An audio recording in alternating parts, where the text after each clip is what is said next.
Hello students, ഇന്ന് നമ്മൾ നോക്കാൻ പോകുന്നത് ട്രെൻഡ് അനാലിസിസ് ആണ്.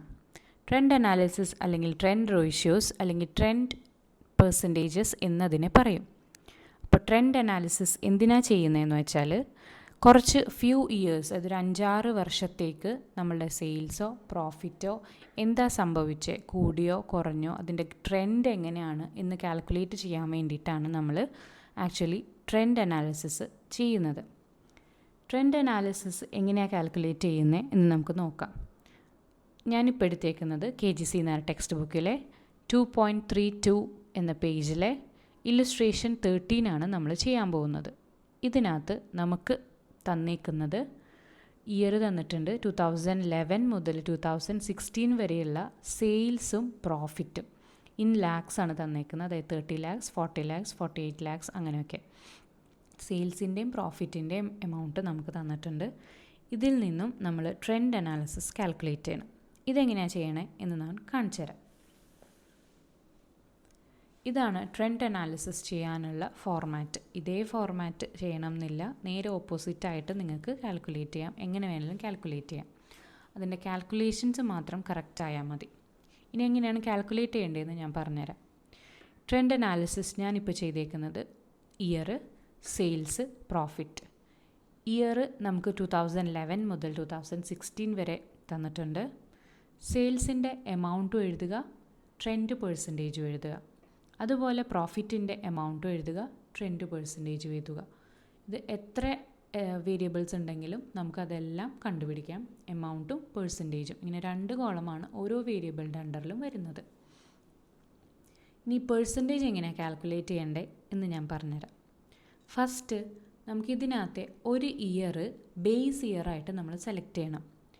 ബേസ് ഇയറായിട്ട് സെലക്ട് ചെയ്യുമ്പോൾ യൂഷ്വലി ഏറ്റവും ആദ്യത്തെ ഇയർ, അതായത് ഏറ്റവും മുന്നേ വന്ന ഇയർ, ഫസ്റ്റ് ഇയറാണ് നമ്മൾ ബേസ് ഇയറായിട്ട് എടുക്കുന്നത്. നിങ്ങൾക്ക് ഏത് ഇയർ വേണമെങ്കിലും ബേസ് ഇയറായിട്ട് എടുക്കാം. യൂഷ്വലി എടുക്കുന്നത് ഫസ്റ്റ് ഇയറാണ്. പിന്നെ ഈ ബേസ് ഇയറിൻ്റെ ട്രെൻഡ് നമ്മളെപ്പോഴും 100 ആയിട്ട് വയ്ക്കും, ട്രെൻഡ് പെർസെൻറ്റേജ്. അപ്പോൾ 2011 വന്ന സെയിൽസും 100%, ദെൻ പ്രോഫിറ്റും 100% ആയിട്ട് നമ്മൾ അസ്യൂം ചെയ്യുക. അത് 100 ആക്കിയിട്ടാണ് ബാക്കിയെല്ലാം നമ്മൾ കമ്പയർ ചെയ്യുന്നത്. അത് ബേസ് ഇയർ ആയിട്ട് വെച്ചിട്ടാണ് ബാക്കിയുള്ള ഇയറെ നമ്മൾ കമ്പയർ ചെയ്യുന്നത്. ഇനി 2012 സെയിൽസ് 40 lakhs തന്നിട്ടുണ്ട്. അതിൻ്റെ ട്രെൻഡ് പെർസെൻറ്റേജ് കണ്ടുപിടിക്കാനുള്ള formula current year amount divided by base year amount into 100. ഇങ്ങനെയാണ് കണ്ടുപിടിക്കേണ്ടത്. ഇവിടെ current year amount 40, base year amount 30 into 100. 40 divided by 30 into 100 ചെയ്ത് കഴിഞ്ഞാൽ ട്രെൻഡ് പെർസെൻറ്റേജ് കിട്ടും. 2013 ആണെങ്കിലോ 48 ഡിവൈഡഡ് ബൈ 30 ഇൻറ്റു 100, 160 കിട്ടും. അതുപോലെ എല്ലാ ഇയറും 56 divided by 30 into 100, 70 divided by 30 into 100, 90 divided by 30 into 100 ചെയ്ത് കഴിഞ്ഞാൽ എല്ലാ പെർസെൻറ്റേജും കിട്ടും.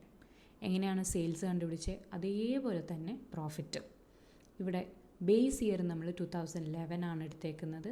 അതിൻ്റെ പ്രോഫിറ്റ് 5 lakh ആണ്. അപ്പോൾ 5 lakhൻ്റെ പെർസെൻറ്റേജ് നമ്മൾ 100 ആയിട്ട് അസ്യൂം ചെയ്തു. 2012 കണ്ടുപിടിക്കാനായിട്ട് 8 ഡിവൈഡഡ് ബൈ 5 ഇൻറ്റു 100 ഇങ്ങനെയാണ് കാൽക്കുലേറ്റ് ചെയ്യേണ്ടത്. അതായത് കറണ്ട് ഇയറിൻ്റെ എമൗണ്ട് ഡിവൈഡഡ് ബൈ ബേസ് ഇയറിൻ്റെ എമൗണ്ട് ഇൻറ്റു 100.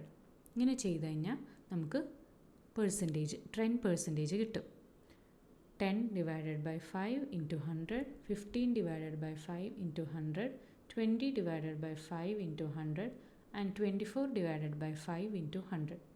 ഇങ്ങനെയാണ് നമുക്ക് പെർസെൻറ്റേജ് അനാലിസിസ് അല്ലെങ്കിൽ ട്രെൻഡ് അനാലിസിസ് നമ്മൾ കണ്ടുപിടിക്കേണ്ടത്, കാൽക്കുലേറ്റ് ചെയ്യേണ്ടത്.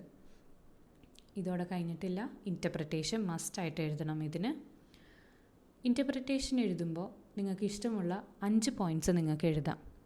ഫോർ എക്സാമ്പിൾ, സെയിൽസ് 133% ആണ് 2012 ഇൻക്രീസ് ആയെങ്കിൽ പ്രോഫിറ്റ് 160% ഇൻക്രീസ് ആയി എന്ന് നിങ്ങൾക്ക് എഴുതാം.